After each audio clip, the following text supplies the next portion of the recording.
దేవుని నామానికి స్తోత్రం కలుగును గాక.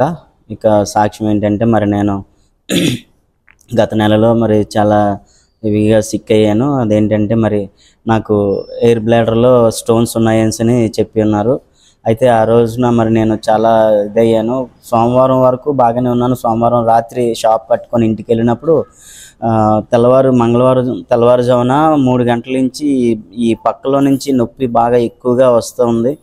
ఎందుకలా వస్తుంది అనుకుంటే అది గ్యాస్ట్రిక్ అనే అనుకున్నాము. కానీ అది ఎందు నిమిత్తం వస్తుందో తెలియక మరి డాక్టర్ దగ్గరికి వెళ్ళాము. డాక్టర్ దగ్గరికి వెళ్ళినప్పుడు అక్కడ ఇక డాక్టర్ గారు టెస్టులు రాశారు. ఆ టెస్టులు రాసిన తర్వాత అది చూస్తే అది గాల్ బ్లాడర్లో స్టోన్స్ ఉన్నాయని చెప్పి ఉన్నారు.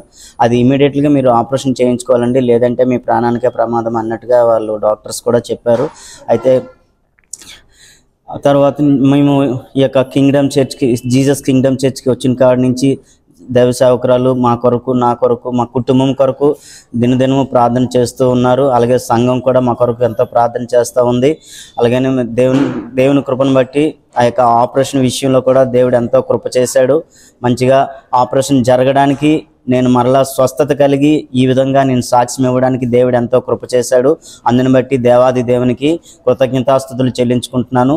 మరి ఇంకనూ నా కొరకు, నా కుటుంబం కొరకు మీ అనుదిన ప్రార్థనలో జ్ఞాపకం చేసుకోవాల్సిందిగా ఈ చిన్న సాక్ష్యం దేవుడు దీవించును గాక. ఆమేన్.